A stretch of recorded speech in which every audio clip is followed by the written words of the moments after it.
Desde los estudios de El Locutorio en la ciudad de Bogotá, esto es Caceroleando.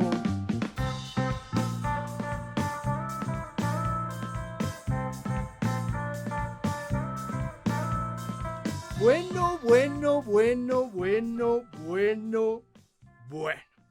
Bienvenidos y bienvenidas al primer episodio de Caceroleando. Caceroleando es el resultado de la unión de un grupo de amigos y amigas que una vez al mes nos reunimos para hablar de política. Lo haremos, eso sí, desde un enfoque crítico con el poder principalmente. Eso quiere decir que en Caceroleando no solo hablaremos de la cosa política, sino también de la cosa cultural, porque hablar del poder político también es hablar de los imaginarios, de los rituales y de los discursos que tenemos como sociedad. Empecemos entonces presentando a este grupo de amigos y de amigas financiadas por el anarquismo internacional y los alienígenas ancestrales. María Paula, bienvenida a Caceroleando. Hola Pedro, hola a todas y todas aquí, muy emocionada por nuestro primer episodio. Eso es, ¿cómo te buscamos en Twitter? @MariaPaulaH15. Perfecto, el profe Andrés Felipe Ortega, ¿cómo está? Bienvenido a Caceroleando. Hola a todas y todos, muy bien, muy contento. Profe, ¿cómo lo podemos seguir en Twitter? Usted que es nuestra estrella tuitérrima. Soy @Ortega Gómez en Twitter. Yalima Fernanda Morales, bienvenida a Caceroleando. Hola a todos en la mesa, muy contenta, emocionada y feliz por estar acá con ustedes.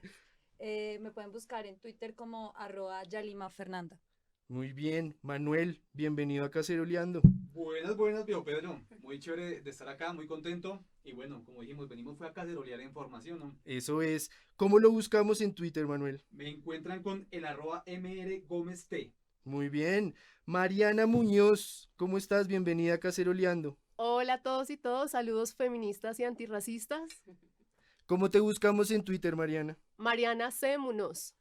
Muy bien. Detrás de las cámaras y los micrófonos nos acompaña Sergio, nuestro artista, ilustrador, videógrafo, fotógrafo. Ahí lo pueden buscar en redes sociales como Yeyotron. Marcela, sigamos con esta larga y lujosa nómina de Caceroleando. Marcela, bienvenida.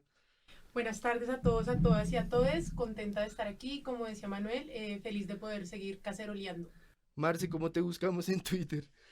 Bueno, tomen nota, por favor. Cambiar después, @MarcelaGarcaPR1. Muy bien. Y yo soy Pedro Rojas Oliveros, @PedroRojasOL en Twitter. La música de la introducción de nuestros episodios está a cargo de la fantástica banda tropipunquera Sabrothers. Pueden seguirnos a través de Twitter, Facebook e Instagram como Caceroleando Podcast. Y entonces, ¿qué? ¿Empezamos, amigos, amigas?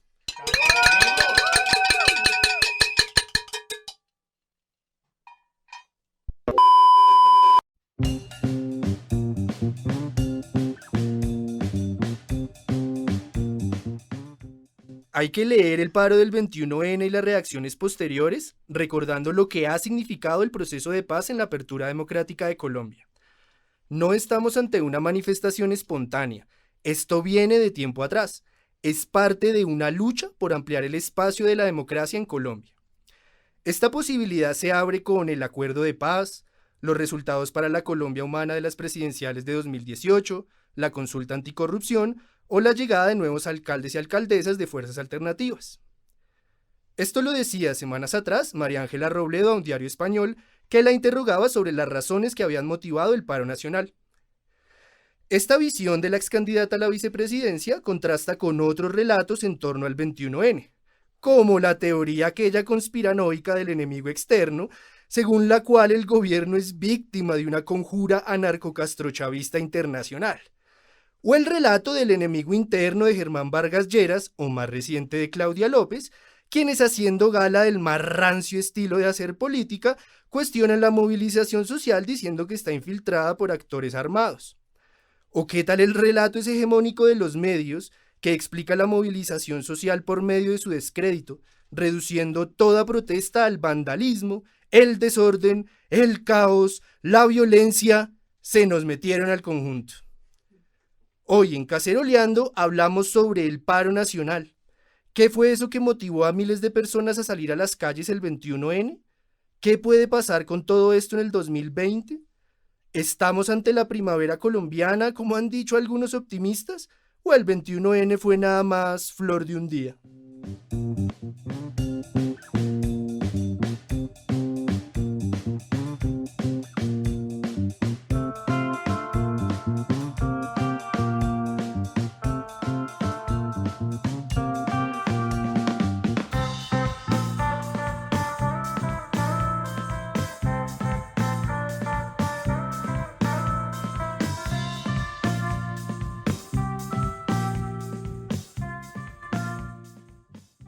Vamos a empezar nuestra tertulia de hoy con lo que llamamos la ronda del minuto, en la que los panelistas que están invitados el día de hoy responden al comentario editorial que acabamos de escuchar. Vamos a empezar contigo, María Paula. Un minuto. Bueno, Pedro, apenas escuché la declaración de Ángela me emocioné mucho, sobre todo porque mi activismo político viene de esa época. Comparto su posición que el paro no es espontáneo, pero sin embargo creo que esta movilización pues que se dio en el 21, en torno al 21, la podemos rastrear o se cocinó muchísimo antes del 2016 con el acuerdo de paz, mucho antes que la Colombia Humana y ahorita pues las figuras nuevas de las fuerzas alternativas.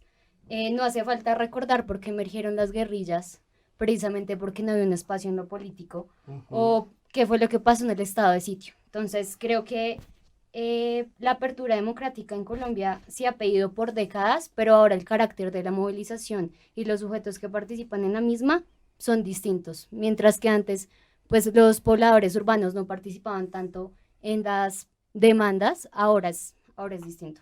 Bien, el estado de sitio que parece el sueño mojado del partido de gobierno. Sí. Profe, ¿qué podemos responder a la editorial? Pues yo creo que hay por lo menos como 3 o 4 aspectos a resaltar sobre el paro. La primera, yo creo que es una movilización espontánea que fue la que nos sorprendió a todos y la que nos une también en este espacio, que fue la del cacerolazo y que se ha mantenido, que creo que todavía no está muy articulada a un liderazgo particular o que todavía no es partidista. Adicional, creo que hay unas demandas que están ahí presentes de una clase media, sobre todo en términos de preguntarse por el futuro. Se me viene a la cabeza, por ejemplo, las reformas laboral, pensional, que ahí están, que están como en la agenda. Y en tercer lugar, yo creo que esto se da también en el marco de una movilización social en América Latina. Entonces es pertinente recordar lo que pasó en Chile, ¿cierto? Y guardadas las proporciones, lo que también estuvo pasando en Ecuador y en Bolivia, que si bien no son, no tienen las mismas causas, sí muestran que el año pasado América Latina se estuvo movilizando. Muy bien, además que de esa influencia extranjera, principalmente de Chile, tenemos esta herencia que hemos tomado de la cacerola, Tal ¿no? cual, Que es algo sí. que veníamos hablando. Seguimos con Yalima, su respuesta a la editorial, Yali. Pues yo digo que primero, pues si la movilización se viene cocinando ya hace varios años y los movimientos están convergiendo, los diferentes movimientos que hay en el país, pero creo que las movilizaciones pretenden dialogar sobre asuntos estructurales del Estado, ya bien lo mencionaba el profe, o sea, el tema de la reforma laboral, reforma pensional, etcétera. Creo que el abandono del Estado en varias regiones del país también hace o convoca que un poco se visibilice pues estas problemáticas, ¿no? Hace poco nomás escuchábamos en noticias que unos niños indígenas en Vera estaban muriendo en el Chocó y todavía eso ni siquiera estaba saliendo a los medios. O sea, da cuenta de cómo los territorios se militarizan y el Estado nunca llega y la paz tampoco llega. Entonces, creo que también es una movilización para que se implementen los acuerdos de paz, para que en la ciudad entendamos que la paz pues nos convoca a todos, ¿no? Muy bien, importante lo del acuerdo de paz, importante lo que nos dice Yalima también de ver el paro con perspectiva de afuera de Bogotá, ¿no? Sí. Estamos también muy acostumbrados al cacerolazo Chapineruno, al Parkway. La ¿Sí 60, o no? Exactamente. el parche la 60. ¿Sí o no, Manuel? Así es, yo comparto una idea fundamental que creo que rodeó el discurso en la mesa y fue que efectivamente se juntan unos movimientos más estructurales con una coyuntura particular, que es lo que permitió que confluyeran las fuerzas del 21N. Allí quisiera resaltar un tema que yo considero adicional y es que se movió, por un lado, un nivel de organización política asociada a los sindicatos, al movimiento estudiantil, Sí. que de un modo u otro han sido una estructura organizativa detrás del paro muy importante que le ha dado vitalidad y que al principio convocó, pero también ha habido un factor importante que es la emotividad social que generó determinados sucesos específicos de la política nacional, y pongo como ejemplo el bombardeo en el Caquetá, en el que resultaron Cierto. muertos un número aún indeterminado Indeterminado, sí. de niños, que de un modo u otro hizo o generó un despertar en ciertas poblaciones no tan asociadas a la movilización social y que decidieron salir a las calles a marchar. Esto lo que nos tiene hoy es un escenario más complejo para la movilización, porque si bien hay actores que vienen de antes, que tienen capacidad de mover gente, como los, insisto, los sindicatos, los estudiantes, otro tipo de movimientos sociales, también nos encontramos hoy a un ciudadano de pie que ha decidido salir a marchar y que tal vez era un actor que no estaba presente en otras movilizaciones. Es cierto, yo creo que lo que ustedes señalan, y Manuel lo remataba, es que hay un momento en el que se encuentran una cantidad de causas estructurales y coyunturales que logran como la emergencia de todo este ciclo de movilización social. Les pregunto entonces a ustedes, que son nuestros super expertos en el tema, escuchábamos mucho, sobre todo después del 21N, de la jornada del 21, del 22 y del 23, que esta ha sido la movilización social más grande en la historia de Colombia, la más importante, incluso comparándola con el paro aquel de los 70, ¿cierto? Tan importante en nuestra historia. ¿Qué creen ustedes? Primero, si creen que definitivamente estamos ante un hito histórico, y segundo, si es así o no es así, que se explayen un poquito ahí. ¿Quién quiere empezar? Pues yo puedo arrancar por plantear que creo que para nuestra generación, y estoy hablando de las personas que pueden estar entre sus 20 y sus 40 años el día de hoy, es un hito histórico. No hay duda, no solo por lo que sucedió el 21N, sino por cómo eso desencadenó una serie de participación mucho más espontánea. Yo creo que ahí vuelve y juega el tema del acuerdo de paz. Yo creo que esa participación es posible cuando se quita un poco la estigmatización que existe en torno a la idea de participar en la calle, de movilizarse, de salir, porque se ha convocado, eso permitió de un modo u otro convocar unas nuevas poblaciones, yo creo, y eso creo que configura un hito. Al final de cuentas, uno no puede negar que la firma del acuerdo de paz genera un nuevo escenario político, quiera aceptarse o no, y es la posibilidad de apertura a que nuevos movimientos de izquierda o alternativos, para no entrar aquí en un debate más profundo sobre el tema, entren en el espacio público a participar, a exigir temas y a plantearse nuevas agendas, que creo que es un poco donde aún se está decantando este paro. Haciéndole el quite ahí a la discusión, lo que es izquierda, lo que es ahí, gambeta de Manuel por la banda izquierda. Vamos a dedicarle un episodio más adelante a esos debates. Una temporada, yo Una creo temporada, que. sí. Además que aquí en Caceroleando tenemos el salto generacional, ¿no? Tenemos una brecha generacional bien bonita, y además también una gama de eso que Manuel muy políticamente correcto llamó sectores alternativos. Eres izquierda sin miedo. María Paula, ¿qué opinas de esto? ¿Estamos realmente ante un hito histórico o cómo lo ves ya un poco más en frío? Sí, creo, bueno, pues la emotividad, por supuesto, en ese momento se veía tan intensamente Ujú. que sí lo vi como un hito. Ya en frío lo sigo viendo un hito, pero no para compararlo con una primavera colombiana, como le estaban mencionando algunos periodistas o alguien así escuetamente. Lo que pienso que sí pasó es que se dio la unión de sectores, como un sector tradicional en la movilización ciudadana, que es el sector campesino, que es el sector de los sindicatos que Exacto. están muy, muy organizados, y aparte también esas ciudadanías libres, que odio el término, que fue como la unión de estos Arroba Gustavo sectores. Petro, Sí, ciudadanía. la unión de estos sectores que permitió que pues la movilización fuera un éxito, para nombrarlo así en términos simples, pienso yo. Profe, ¿qué podemos decir de esto? Pues yo sí creo que estamos ante un hito histórico, por lo menos una coyuntura crítica en la movilización del país, que viene desde Todo un concepto, el de coyuntura crítica. tal cual, la ciencia política aquí presente. El No, profe. pero sí creo que hay una nueva manifestación, sobre todo muy, muy urbana. Mm. O sea, nosotros y la gran parte como de noticias y opiniones sobre el paro han sido muy urbanas, y eso no debería llamar a ignorar como la movilización que ha estado fuera de las grandes ciudades, ¿cierto? Y pienso en el movimiento indígena, pienso en el movimiento afro y pues en general en el movimiento campesino, que siempre ha estado ahí en los últimos Presente, años, sí. presente y literal combatiendo. Pero yo sí creo que el acuerdo de paz, o la coyuntura que genera el acuerdo de paz, sí permitió la expresión de nuevas preferencias. Y eso a mí me parece que está muy bien, porque ahorita los medios han tratado de vender como este concepto de que, ay, que la polarización, a mí no me parece que sí. sea que estemos viviendo la polarización, y me parece que en términos de cultura política algo interesante es que la gente ahora sí se esté polarizando, es decir, que esté asumiendo sus identidades posición. políticas y posiciones, De acuerdo. ya sean de derecha o ya sean de izquierda, pero eso nutre el debate político. Entonces, pero estoy de acuerdo con María Paula en el sentido en el que no es una primavera. Ujú. O sea, además no es una primavera porque también nosotros estamos haciendo el paro cada mes. Entonces, El es paro muy por difícil, horas, ¿no? sí, Decían, nos nos pagan por horas literal, porque literal, protestamos estamos en por la horas. reforma del paro también, la estamos haciendo, ya ahorita FECODE, acabé de leer en un trino que ya convocó a paro el 20 y el 21 de febrero, pero digamos que en ese sentido, mientras se mantenga como esa rutina en el tiempo, pues yo creo que es muy difícil de hablar de primavera, como uno sí podría compararlo frente al tema de Chile, que ha sido permanente y que incluso Claro. en época de vacaciones o de fin de año, pues la gente continuó su movilización. Aquí en Ujú. Colombia no somos, y nuestro ciclo de protesta ha sido distinto. Ya Lima, como podemos ver, ya desde febrero, con un mes corriendo del nuevo año, el 21N.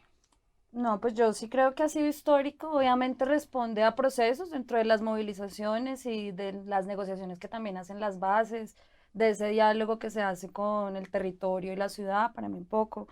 ¿Qué destaco? A mí de lo más interesante que me ha parecido es pues toda la contracultura, ¿no? Que se ha movido alrededor de eso. École Eh, quoi. Sí. y que el bogotano, el citadino, porque en diferentes ciudades del país que se haya tomado el espacio público, a mí me parece maravilloso, Ujú. necesario, y entender que el territorio también se construye en las ciudades, ¿no? Entonces, eso creo que ha sido, pues, muy bonito, por ponerle simplemente como en una categoría de nada. Destaco que un canto por Colombia, las clases a la calle, los Ujú. materiales gráficos que ha desarrollado Puro Veneno, Ujú. los cacerolazos sinfónicos, los diferentes performances, ¿no?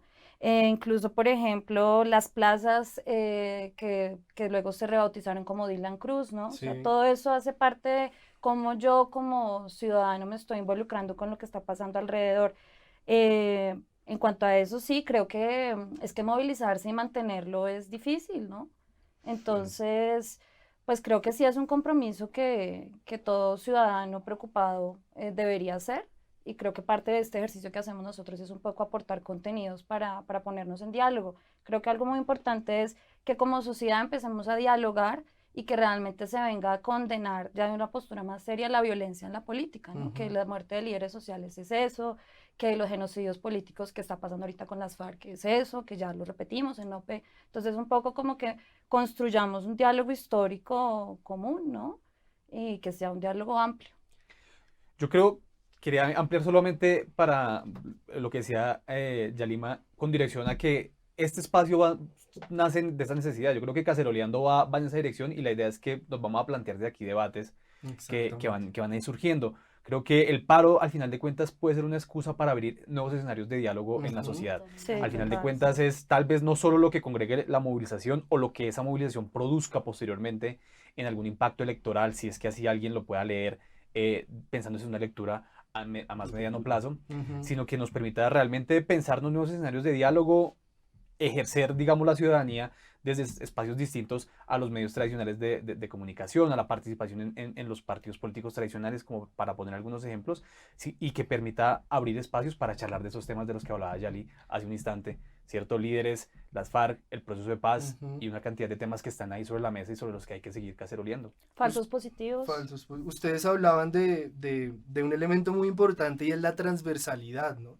¿Será que uno puede, o también sería demasiado optimista decir que a diferencia de otros episodios de movilización social en nuestro país, este tiene un carácter tal vez más transversal, aunque no sea el correcto término para hablar del tema, en comparación a otros? Decían ustedes al principio, las convocatorias vinieron de organizaciones sociales, de estudiantes, de sindicatos, se fueron sumando grupos feministas, se fueron sumando los estudiantes, se fueron sumando los profes, y hablando de profes, Yo creo que hay un elemento transversal que es la desigualdad. Me parece que además se ha puesto en debate en el mundo occidental, por lo menos en los últimos años, y es la presencia de cómo la desigualdad está afectando digamos, las trayectorias de vida de los ciudadanos. Ujú. Hay una cifra que surgió a partir de la OCDE que es muy diciente de Colombia, y es que una persona tardaría 11 generaciones en completar como ese camino de movilidad social. Mm. Entonces, a muchos analistas eso les ha parecido paradójico, porque al tiempo que Colombia crece, porque ha crecido económicamente hablando, hay una desigualdad que como que a todos nos está afectando, y que para muchos ya es cada vez más factible y se siente más, y yo creo que eso sí está como congregando o congregó en su momento las distintas posibilidades de las personas. Y creo que otro elemento ahí transversal ha sido la respuesta del gobierno, Ujú. ¿cierto? Que ha sido como un gobierno cuya respuesta, siento yo, ha estado totalmente desconectada del público. Inicialmente comenzó como señalando que esto era una campaña de desinformación, después sugirió, como ustedes decían, una presencia activa en el extranjero o del extranjero, Ujú. pues con alguna evidencia. Y me acuerdo un trino de Marta Lucía Ramírez que decía, ay, hay presencia rusa, si bien el New York Times hizo una investigación y se dijo, sí, están viendo que pueden cazar, pero pues no hay causalidad, ¿cierto? Y ya ahora lo metió y lo empaquetó en un tema de conversación nacional que está intentando Una página web, ¿no?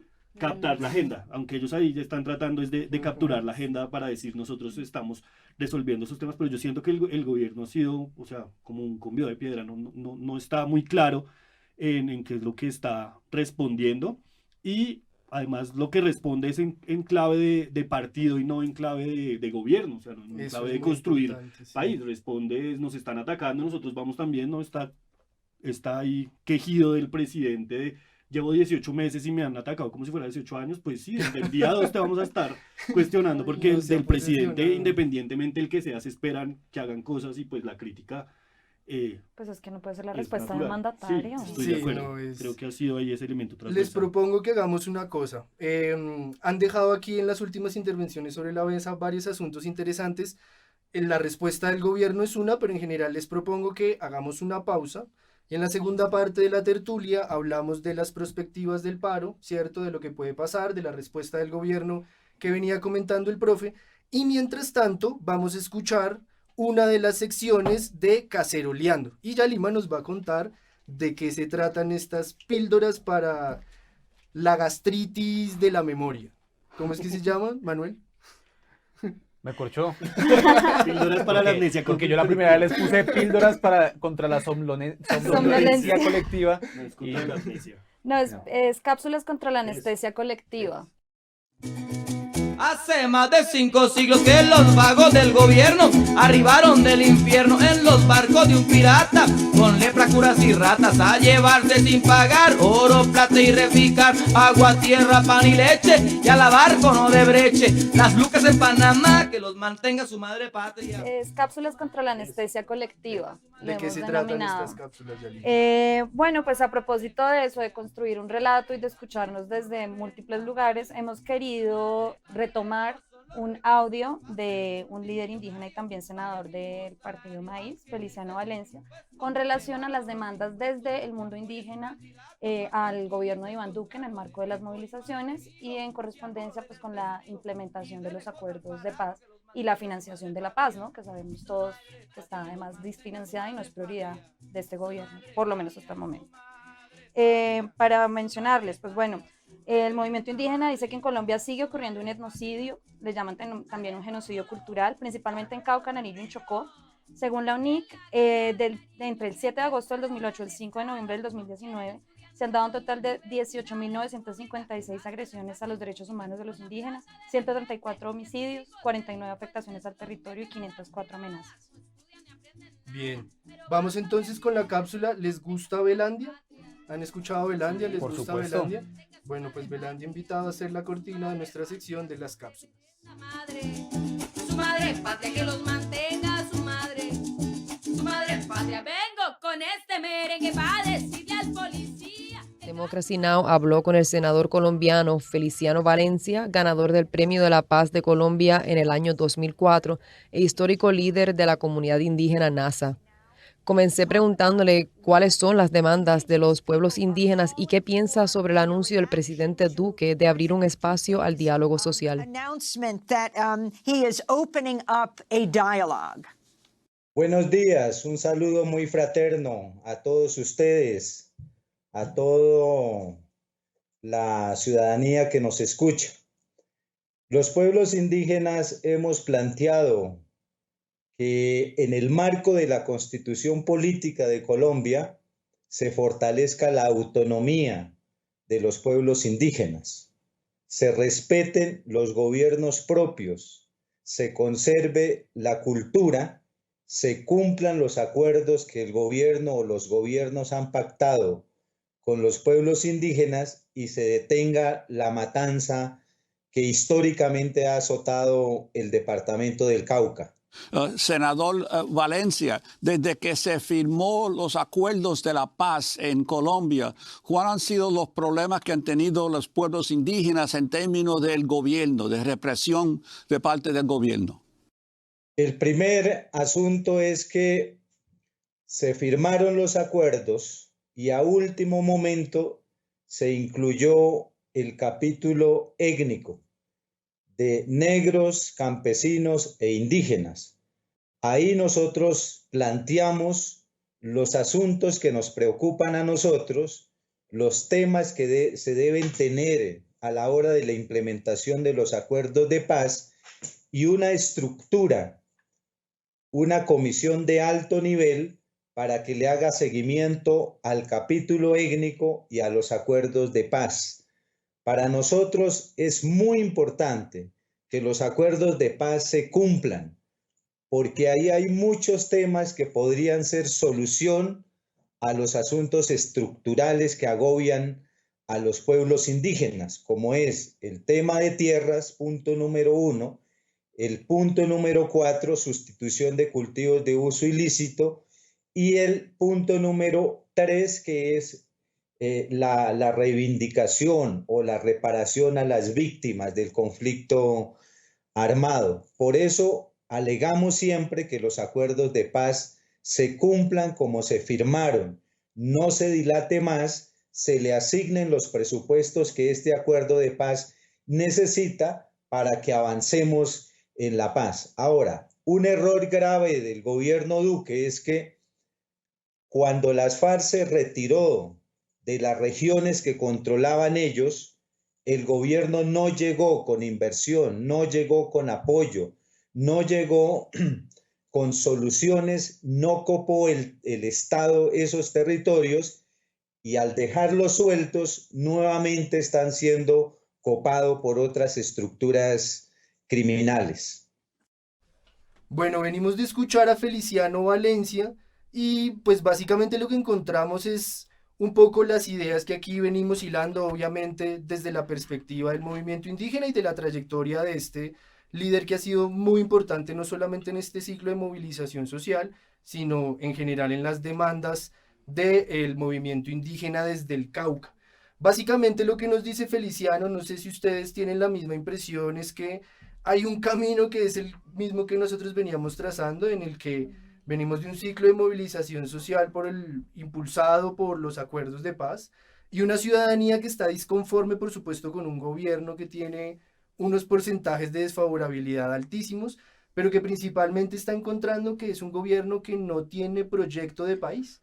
Andrés decía hace un rato, el profe, que nos están gobernando con la idea y con el ánimo de gobernar un partido, pero no un país. Entonces, les pregunto yo, ante esto, ¿cómo vemos las perspectivas del cumplimiento de los acuerdos? ¿Cómo vemos la perspectiva de la movilización social? ¿Y si habrá diálogo con ese gobierno? Yo creo que un tema transversal de esta movilización fue la paz, entendiendo la paz no solamente como el posacuerdo, sino que la paz tiene muchos frentes, ambientales, feministas, una deuda histórica con los indígenas, con los campesinos, con los excombatientes que ahorita están asesinando. Es un concepto de paz muy amplio. De hecho, creo que ese es el fuerte que le tenemos que apostar.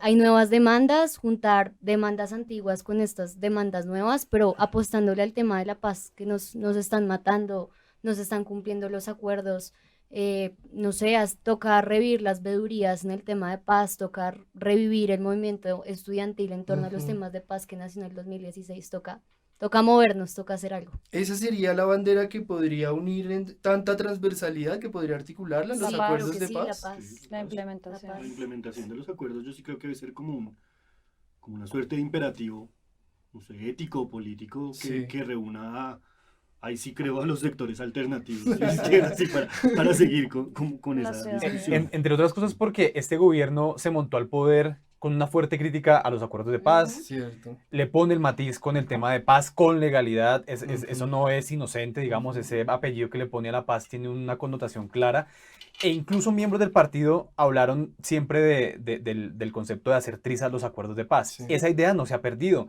esa idea estuvo presente cuando se hicieron las objeciones de la JEP, que las presentó nuestro actual fiscal, anterior consejero para los derechos humanos. No, es y hace decir, nada la Además, exministra del Interior viene a decir que es un proceso Que es un proceso fracasado. fracasado. Fracasado. Y no creo sé cuál. que es un aglutinador de un modo u otro. Hay que Cierto. pensar en ideas que tienen que reunir a la gente, a los movimientos y a la gente que está interesada, digamos, a los grupos sociales que de un modo u otro están interesados en que el acuerdo se cumpla. Este Ujú. acuerdo es una oportunidad, digamos, histórica. Sí.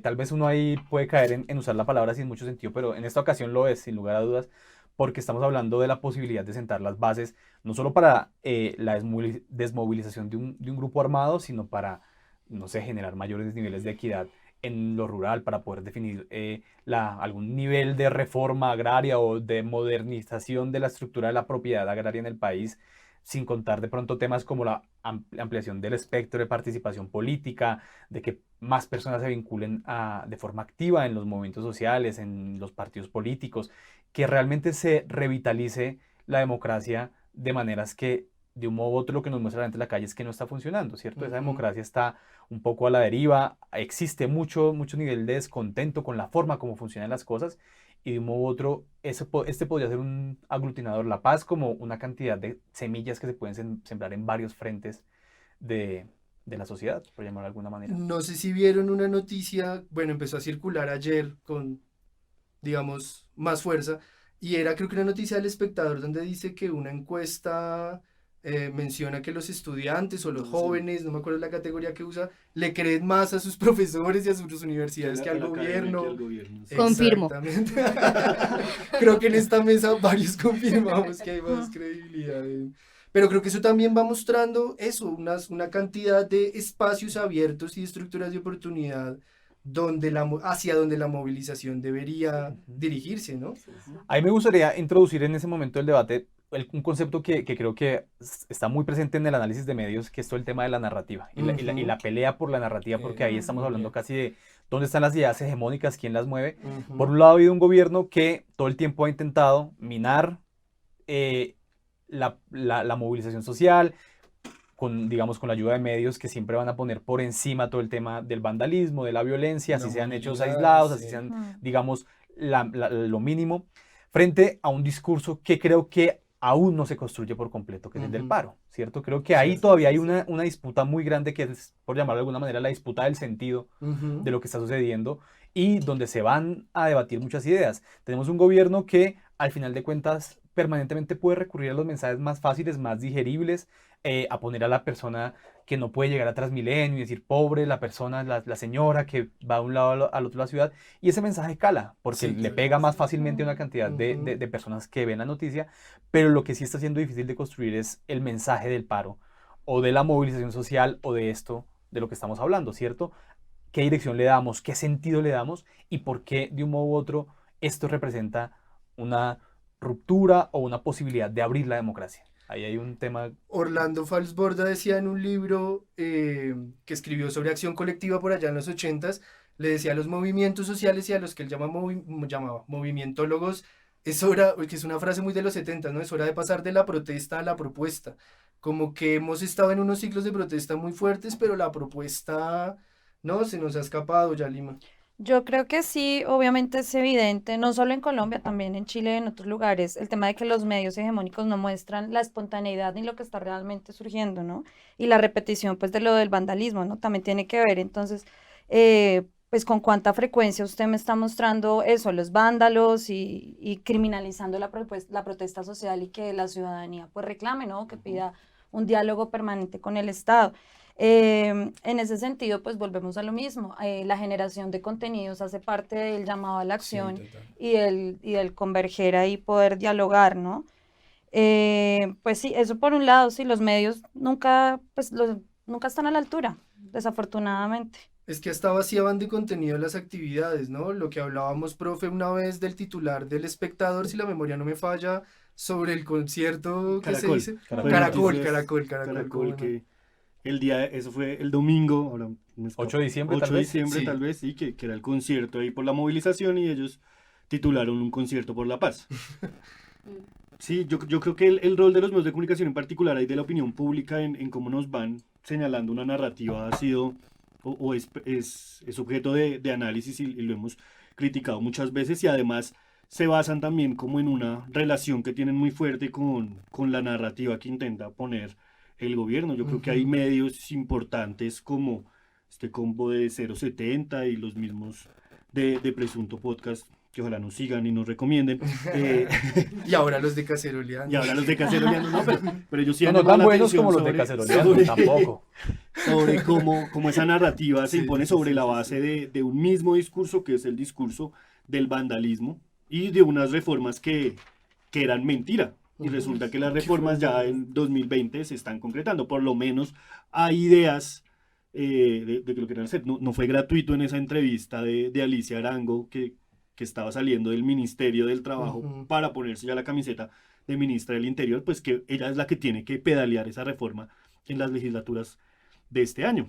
Solo un temita pequeñito, y es que ha sido el modus operandi del gobierno ha sido votar, ya sea a través de gremios o a través O a través de voces que parecen ruedas sueltas del mismo gobierno, las ideitas, ¿cierto? Ver qué tipo qué impacto tienen. Entonces vamos a hacer esto en pensiones, vamos a hacer esto en derechos laborales, vamos a hacer esto en distintos temas. Y dependiendo de cómo las reciba la opinión pública, entonces va modulando su accionar, que de un modo u otro es lo que les permite decir, no, el paquetazo de Duque es falso. Pero Pero mira. todas esas migas que han dejado por ahí regadas, ¿qué son? ¿Cierto? Igual la estrategia de comunicación que hablaba Manuel no es muy diferente a la que manejaba Santos, ¿no? Creo yo también que es como muy de esta onda de los spin doctors, todos esos super asesores de comunicaciones de los nuevos líderes que tienen esa estrategia de vamos votando gotica a gotica o tratemos de generar impacto y ahí miramos qué hacemos con Pero todo había un este discurso mierdero. aglutinador. Pues al final de cuentas el gobierno de Bueno, Santos sí. tenía que impulsar la paz. Sí, sí, y sí. ese discurso aglutinaba una Sí. cantidad de temas. Aquí Yo no lo creo hay. que también por esa vía metieron golazos, sin lugar a dudas. Pero este gobierno, ¿cuál es el discurso de este gobierno? Una sola Es línea que sí, lógica, no no. ¿Y existe. no vieron lo de los funcionarios que agenda. estaban haciendo unos grupos de Ah, sí, lo de la Facebook, bodega. de Twitter? Sí, Pero la ¿cómo bodega. será que ayer, por ejemplo, un columnista como Mauricio Vargas, que no es precisamente una voz crítica del gobierno, decía como lo que está pasando en Palacio es que no hay agenda y que estos cambios que ahora incluyen a la presencia de este señor Vieri y de Hassan Nazar en la estrategia de comunicaciones del gobierno, pues hasta ahora no han dado los resultados, más o menos porque el argumento que Vargas decía y que los de Presunto también decían en su más reciente capítulo es no hay una agenda sobre la cual se puedan impulsar. Es decir, es un gobierno que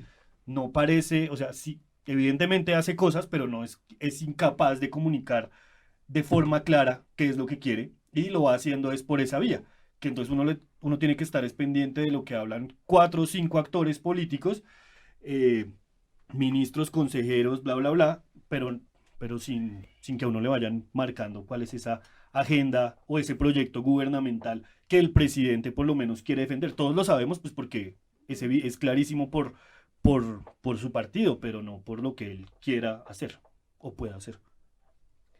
Bueno, yo siento que existe en efecto un discurso de enemigo interno, pero pues que creo que es característico desde hace décadas en Colombia y que es muy normal que exista dentro de cualquier gobierno. Lo peligroso es siempre cómo se maneja ese conflicto. La esencia de lo político, diría Carl Schmitt, es el conflicto y que siempre haya un nosotros ellos. Pero pues si no tramitamos el conflicto y no legitimamos y no se reconoce al otro como pues se reconoció a la gente que marchaba, porque hay demandas legítimas, todo el tema laboral, pensional, tributario, joder, el acuerdo de paz. Si no legitiman que hay demandas que en serio valen la pena ponerle ojo y solamente estigmatizarlos como unos mamertos, que sí lo somos, pero por lo menos ponerle ojo un poquito Unos a las más que otros. demandas, pues se van a quedar solo en eso, en la retórica de enemigo interno, sin ser capaz de ver más allá. Además, que enemigos nos hemos vuelto todos los que no somos del centro democrático. Sí. O sea, de verdad que la Bueno, idea de- ahora Cambio Radical y la U Bueno, empieza a ser un sí, poco ya más amigos, empieza ¿no? más amigos, También, ya más ya empieza amigos. otra vez como Sí. a reverdecer esa especie de frente nacional que el mismo Iván Duque estuvo en la capacidad de emerger en la segunda vuelta. Me acuerdo de la tapa del Espectador, la foto de César Gaviria, Iván Duque, Álvaro Uribe, bueno, y otros enemigos acérrimos supuestamente y que lograron cerrar filas para eso. Pues yo tengo dos preguntas. La primera sería, pues realmente acá ha terminado el Frente Nacional. Justamente como que el otro día reflexionaba respecto de eso. Y lo otro es pues de qué manera las emociones han estado pues al servicio de la criminalización de la movilización social en Colombia, ¿no? No solo ahora estamos hablando de eso porque pues todos los que hemos estado acá nos hemos movilizado y nos interesa el tema, pero eso es histórico, de Sí. toda la vida. Sí, sí. Los Entonces, españoles tienen, por su pregunta del Frente Nacional, me acordaba que los sociólogos españoles tienen una categoría que describen a nivel del estudio sociológico de la historia, que es el franquismo sociológico. Y es como que, claro, echamos a Franco, Franco está por allá en una cuneta, ya el partido no está, el frente de la falange, pero Franco está en la cabeza de las personas, sobre todo de una generación que creció sencillamente con el caudillo, el generalísimo gobernando, ¿cierto? del padre. El discurso del padre y además el franquismo metido en las instituciones. Un poco podría ser, no sé, ¿qué pasa lo mismo en Colombia, en el Frente Nacional? Todo este discurso, o al menos el orden del discurso del chivo expiatorio hacia la izquierda, este cierre de filas en torno a ciertos candidatos que garantizan el bloqueo a sectores alternativos, de verdad que puede ser bastante ilustrador lo del Frente Nacional Sociológico, ¿no? También porque se pierde como esa categoría del otro que es tan importante para la Ujú. política, ¿no? Siempre tuvimos esa lógica amigo-enemigo, un poco se empieza a desactivar con el acuerdo de paz, cuando Cierto. el enemigo se desmoviliza por lo menos. Y empieza a ser legitimado como un actor más que podría ser lo más normal del mundo, pero aquí como que en términos políticos no hemos podido dar ese salto porque siempre estamos buscando quién cubra ese fantasma. Entonces en campaña se volvió el tema del castrochavismo, es decir, siempre estamos buscando algún otro en quien volcar todos nuestros miedos políticos, que hoy apareció el paro y dicen, ah, pues otra vez, ¿no es cierto? El paro, los vándalos, eso es la conspiración Ujú. castrochavista, rusa, iraní. Sí. E incluso Duque poniendo cara de niño grande y voz así, Sí. los que quieren incendiar el país. Sí, nos dice ya, Le falta Cuando- decir estamos en guerra, como Piñera. Sí. Sí, pues estamos en que la gente se está movilizando, está conociendo, está reconociéndose en ciudadanía y democracia. Sí. Y esa es una idea todavía muy fuerte en Colombia. Yo Bueno, creo que sí. algo también para hablar ahí es que acá no se ha pensado en un modelo de país, ¿no? Un modelo compartido de país. Y yo creo que eso es justamente lo que, pues para mí, lo que yo observo es eso. ¿Cuál puede ser el modelo de país? Justamente la paz, la implementación, la reconciliación. El y poder marxismo-leninismo. Por supuesto. y poder avanzar en ese sentido como sociedad que se autorreconoce, ¿no? Y Sin generando dudas. modelos propios, ¿no? Sí, Pero también. claro, y tras de que el mismo acuerdo no fue concreto al plantearnos ese modelo de país, nos encontramos con un gobierno que no tiene un proyecto inmediato de país, no desarrolla narrativas, ni siquiera es tan tangible ese enemigo interno, porque como lo decía María Paula y el profe, han pasado por todo, desde el anarquismo internacional. Recuerdo las declaraciones de María Fernanda Cabal, hablando sobre la conspiración del Frente Internacional Antifascista, porque resulta que en una marcha había una bandera que decía Bogotá Sí, Antifa o una cosa así, que es una cosa de punqueros que se lleva haciendo hace 15 años, 20 años, y esta mujer ya pues le iba a dar una trascendencia Mediática. que no demanda, que es mediática. Cerremos, muchachos, porque les cuento que ya el tiempo se nos está agotando. Entonces les propongo que hagamos una ronda como tratando de recoger lo que consideremos queda como más importante de esta tertulia. Empecemos por Manuel. Lo primero, que arrancamos a cacerolear en forma. Esto viene cacerola, la lata y pensémonos un poco esto en términos de perspectiva. Yo creo que el movimiento va a continuar, hay fuerzas sociales que están pendientes del tema.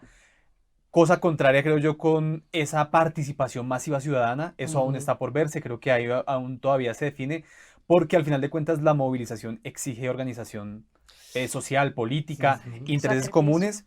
Creo que planteó como un gran reto del paro en todas sus dimensiones, construir un discurso más aglutinador. Cierto. Lamentablemente el pliego de peticiones del Comité Nacional del Paro lo que nos mostró fue una gran dispersión de ideas, generó todo lo que es contrario lógica, que debió haber generado. es lógica por la cantidad de actores que estaban vinculados, pero no, eso no quiere decir que sea positiva. ¿Por qué? Porque lo que hizo fue disparar para muchos lados, casi que se volvió una forma de burlarse del paro. Es no, pues del pliego de las 120, 113, no me acuerdo exactamente cuántas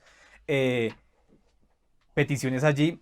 Y también eso le ha permitido al gobierno hacer un poco conejo con la negociación seria. Yo creo que esos espacios de conversación nacional han sido espacios limitados, espacios más para poner a dar cuerda a una cantidad de gente sin que de fondo haya una real, se puede decir, voluntad de negociar algún tipo de agenda un poco más pública, ¿no?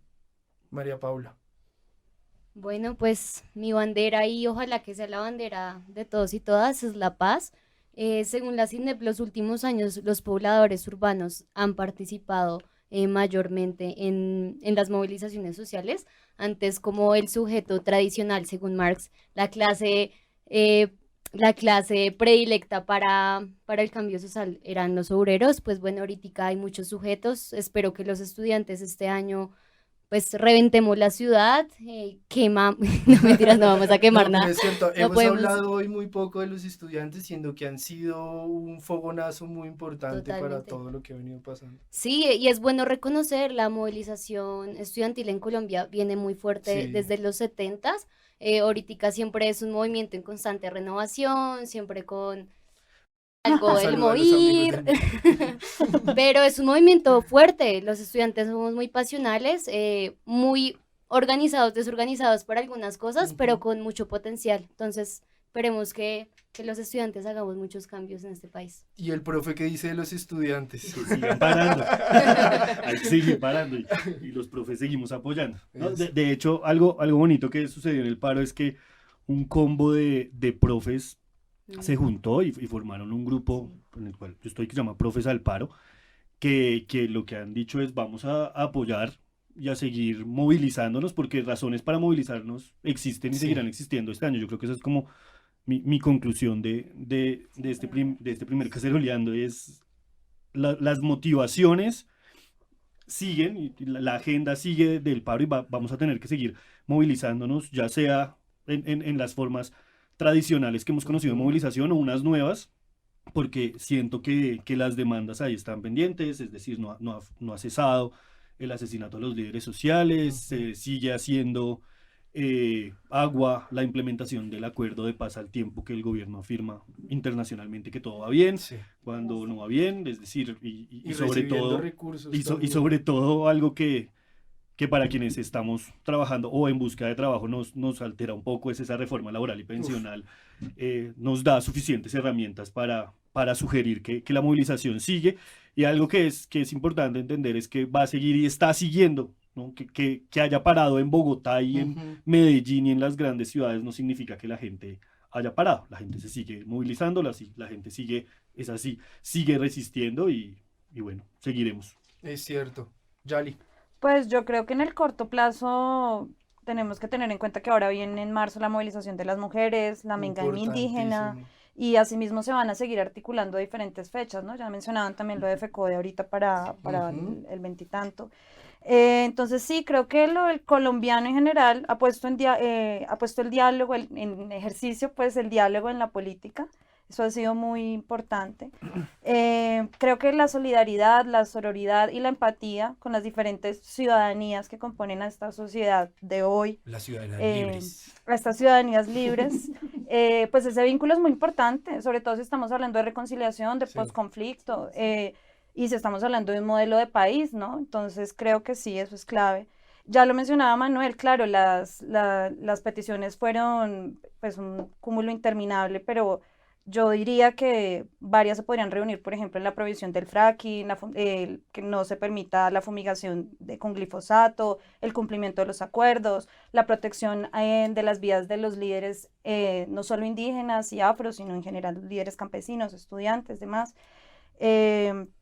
Sí, la defensa de la paz y de los derechos, ¿no? Y que los pocos derechos que se han conseguido, pues no se pierdan. Entonces sí, coincido con el profe en cuanto a que razones no nos van a faltar. El tema, pues, es obviamente la fuerza. Creo que los repertorios de movilización están cambiando y cada vez nos sorprendemos. A mí en lo personal, pues, el ejemplo chileno ha sido, pues, muy interesante, pero que no quiere decir que ellos también no se cansen en la movilización o que no den cuenta de eso. Y pues bueno, preparándonos también para defendernos porque pues con un SMAT que hace lo que hace, con una policía tan arbitraria y bueno, incluso con una administración que no reconoce el derecho de la ciudadanía, es difícil. Tocaría sacar otro podcast otro episodio para las declaraciones de Claudia López. Y para hablar de todo lo que entender. Sí. de Dylan Cruz, que no se nos Quería dejar una cosa y es una esperanza también, y es que esta movilización haya permitido también legitimar un poquito la marcha, la movilización, el salir, como algo que siempre fue muy cuestionado, sobre algo que siempre se estigmatizó mucho, y creo que esto, por lo menos que esperemos que en términos de cultura política, eso permita un avance en esa dirección, en que la gente pueda salir a las calles y tomárselas, y hacerlo de muchas maneras distintas. También las redes, que hay que tomárnoslas e intentar difundir otro tipo de mensajes, otro tipo de discursos, la debates. narrativa que decía usted, estamos ante adversarios tan poderosos como los grandes medios y un gobierno que la manera en la que podemos pelear ciertos espacios de la narrativa, usted lo llamó la batalla por el sentido, que me parece la cosa más gramsciana y hermosa que he escuchado en los últimos días. ¡Qué poeta! el poeta politólogo. Pero quiero ser escritor, ¿no? Entonces, Claro. Sí, ahí vas, camino. Hombre. No pensaba que eso saliera a la luz pública tan pronto. Generando expectativa, manejo de Sí, redes. esto es una Campaña de expectativas. una estrategia comunicacional. ¿Y cómo la vieron en este primer episodio, compañeros, compañeras? ¿Cómo se sintieron? Bien. Vamos a cacerolear en forma, caceroleemos un poquito. Recordémosle, Yali, por favor, a nuestros oyentes cómo nos pueden buscar en las redes sociales y en qué redes sociales estamos. Pues estamos presentes en Twitter, Instagram y Facebook. Ajá. Ojo los millennials. Qué pena con los millennials. Qué pena con los centennials que usamos Facebook. En cualquiera de esas 3 redes que menciona Yali nos pueden buscar como Caceroleando Podcast y ahí nos encuentran. Y aprovechemos también, Yali, para botar la cuña de nuestro evento, ¿cierto? De lanzamiento del primer episodio. Si usted está escuchando este primer episodio Foforro. antes del 20 de febrero, le tenemos una invitación a Foforro y también que nos ayude con una convocatoria. Bueno, 2 temas. La primera es la convocatoria. Vamos a hacer, un evento de lanzamiento va a ser en Casa CEP, que queda en la carrera 59 con novena, al lado de la Plaza de los Hippies. Calle 59. Calle 59 con carrera novena, perdón, sí. La idea es que vamos a llevar diferentes fotos de la movilización, no solo de la brutalidad policíaca, sino de esos hechos que queremos destacar. Entonces los invitamos a todos los que nos escuchan, a nuestros amigos, no solo mamertos tampoco, a todo el que quiera compartir. Los sectores alternativos. Claro, todas las ciudadanías Menos el MOI. libres. No. Todos los que quieran compartir con nosotros material, dándonos pues el crédito, vamos a estar pues ese día exponiendo digitalmente las fotos. Y pues el jueves 20 a las 7 de la noche nos reuniremos en Casa CEP, los de Caceroleando con sus fanaticadas. Si nos quieren conocer, es su oportunidad. Mi mamá. Las mamás y nosotros 8. Y pues nada, sí, para compartir, escuchar buena música, ver fotos y dialogar, ¿no? A propósito que el paro no solamente es la marcha, sino justamente es eso, el encuentro. Exactamente, entonces recuerden caceroleandopodcast@gmail.com, ahí pueden enviarnos sus fotografías del paro, también si quieren compartirlas a través de las redes sociales está muy bien, nos buscan como Caceroleando Podcast. Y nuestro episodio es una vez al mes, ¿sí o qué? Así es. ¿De qué Así se trata es. el próximo episodio, compañeros, camaradas. ¿Los No, corché? ¿Los no, corché? no. Ah. Feminismo. Feminismo. Muy bien, vamos a hablar duro el tema del 8 de marzo, vamos a tratar de cubrir y de estar cerca a las movilizaciones que se van a hacer en Colombia y también tenemos preparadas algunas sorpresas por ahí con intervenciones de unos testimonios de mujeres bien bacanas, ¿o no, Manolo? Así es, la idea es que el próximo episodio se lo toman las mujeres y aquí lo que vamos es a charlar de una variedad de temas que se pueden condensar ahí en el 8 de marzo como esta fecha para conmemorar a la mujer trabajadora. Manuel, María Paula, profe, Yalima, muchas gracias por haber participado en la tertulia. Dígalo, Yalima. Yo quería decir dos cosas para cerrar. Claro, claro. Frases cliché, ¿no? Pero pues que a mí me gustan. Una, hasta que la Ese es el dignidad verbo no se sustantivo. haga costumbre, Upa. ¿no? Y otra, pues bueno, por la descriminalización del movimiento social diverso que está en este momento gestándose en Colombia. Muy bien. Como dijo Pedro, Jesús es verbo no. No, Ah, eso no, está- mentiras. ¿Cuándo volverás a Listo, esto fue la tertulia de este primer episodio de Caceroleando. Vamos con la parte final del episodio, con la cosa cultural, y nos vemos en el próximo episodio para el 8 de marzo.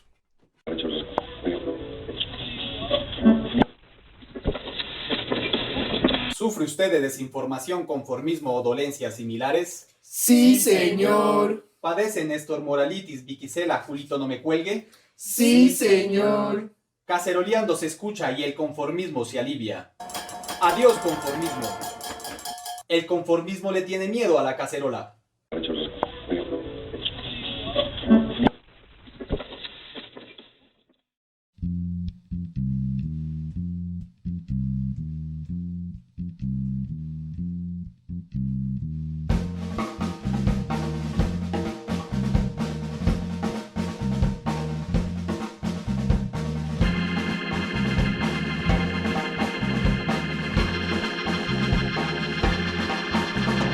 No queremos más discursos.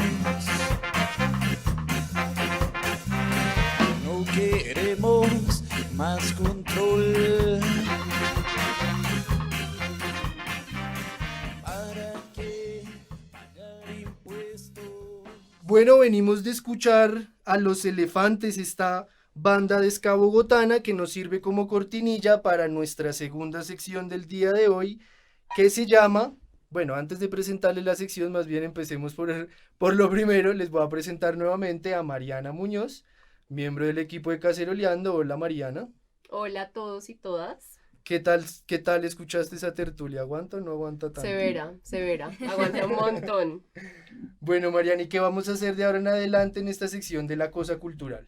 Bueno, la idea es que en esta cosa cultural, en esta sección, vamos a empezar a analizar productos culturales que nos llaman la atención y recomendarles cosas chéveres, música, de pronto películas. Hoy vamos a hablar de una serie, ¿Cuál? El cuento de la criada, Upa. The Handmaid's Bien, Tale. bien. Que vienen con vaso, libro, serie, además tiene una banda sonora maravillosa. Margaret Atwood estuvo en el iFestival, ¿no? Es cierto. Habló del aborto, bacanísimo. De Para verdad. todos, sí. Ok. Bueno, entonces, Cuéntanos. This chill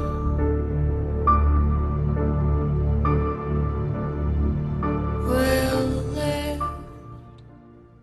bienvenidos al mundo de la heterosexualidad obligatoria, como escribió hace unas décadas Adrienne Rich. Esta es la historia de un estado donde una gran parte de las mujeres son valoradas exclusivamente por sus capacidades reproductivas, donde ocurren múltiples violaciones a diario, existen diferentes jerarquías patriarcales para los cuerpos feminizados y donde la religión marca la pista en las decisiones políticas. No estamos hablando de Colombia, aunque casi. Podría ser fácilmente. Hablamos del estado de Gilead, en el cuento de la criada, de Handmaid's Tale. Sobre la serie y sobre el libro se ha dicho mucho, que si el libro es feminista, que si la serie es pornográfica, en fin. Desde Caceroleando nos parece un producto cultural que nos pone a debatir sobre cuestiones muy vigentes. En Gilead, lo simbólico en los discursos y prácticas culturales son políticas de Estado y, en últimas, ejercicio de poder y control sobre los cuerpos concebidos como femeninos. Los colores de la ropa y la ropa en sí, como el uso de vestidos obligatorios para las mujeres, que dicen mucho de los imaginarios sobre la feminidad. También la despersonalización de las mujeres a partir de la supresión de sus nombres y el uso de la partícula de antes del nombre del comandante para llamarlas a ellas. La eliminación del placer en las relaciones sexuales y su sustitución por un ritual de violación, ¿no? O sea, horrible. Donde el comandante penetra a la criada mientras está sostenida pues por la esposa del mismo comandante y una empleada testigo al hecho. Que re violento la Re violento. violencia de la mujer sobre la mujer ahí. En fin, son muchos los apartes y escenas que tanto en la serie como en el libro nos conducen a una atmósfera de injusticia patrocinada por la Biblia cristiana en el estado de Gilead. Hay un detalle muy particular de este libro y es la característica de profético, entre comillas, Cierto. que le han asignado en algunas ocasiones, ¿no? Aunque su autora pues ya ha dicho como que no es profético, es real, en la medida en que todas las escenas de violencia que se describen en la novela han pasado en la historia. Por poner ¡Qué un par de va! ejemplos, sí, grave. La persecución de las mujeres brujas y hechiceras en la Edad Media Ok, es un ejemplo ok, súper claro. clásico. Y algo pues muy grave que viene pasando hoy en día, las violaciones sistemáticas en las dictaduras del Cono Sur, pero también en las protestas de estos meses, ¿no? Ujú, Todo claro. todo esto que se habló en Chile, por ejemplo, con los Sí, pacos. la violencia de los pacos, es cierto. Ayer salió la noticia que un policía de aquí en Bogotá violó a una inmigrante venezolana En un bus. en un bus de Transmilenio, si no de me, Trans- no me o de la falla. policía. Creo que era Algo un voz de así. la policía. Era un bus de la policía, Sí, sí, sí, sí, sí, tienes razón, porque- tienes razón. Muy grave. Pues lo interesante de todas formas del asunto aquí es como que la sensación colectiva de profecía se relacionó y viralizó por el lanzamiento de la serie de televisión que ocurrió de forma simultánea con la elección tan sonada de Donald Trump como presidente de los Estados Unidos y pues el avance del Frente Nacional de Marine Le Pen en Francia, ¿no? Dos elecciones muy mediatizadas. Y bueno, y ya para terminar, a partir de este producto cultural nos planteamos algunas preguntitas. En principio, ¿cómo es el papel recurrente del Estado con respecto al control de los cuerpos feminizados en temas como el aborto o el alquiler de vientres? Que esto, por ejemplo, no se ha hablado mucho en Colombia. Y por otro lado, ¿hasta qué punto los gobiernos deben tener el poder de poner en práctica o no los derechos sexuales, reproductivos, políticos, económicos y sociales de las mujeres? Cierto, y esto, yo no sé si vieron, James Rodríguez, el jugador de fútbol, alquiló un vientre, ¿no? Sí, sí. Para poder tener, bueno, no sé si finalmente tuvo un hijo, una hija hace poco, pero, o sea, fue una negociación directa entre la mujer que alquiló su vientre y él como mercancía, sin, digamos, ningún tipo de conocimiento, relacionamiento previo, sino fue sencillamente el alquiler del vientre.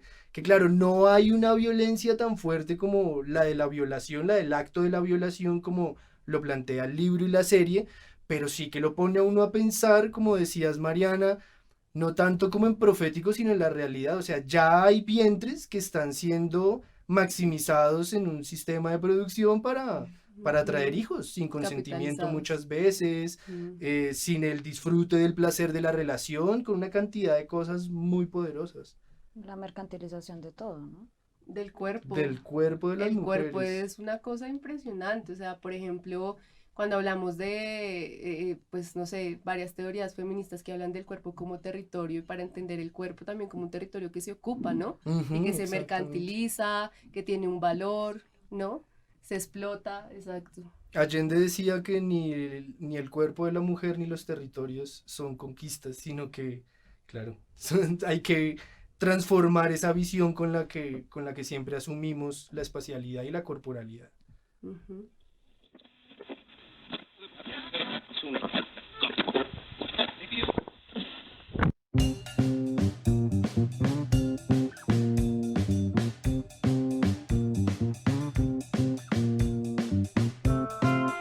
Desde los estudios de El Locutorio en la ciudad de Bogotá, esto es Caceroleando.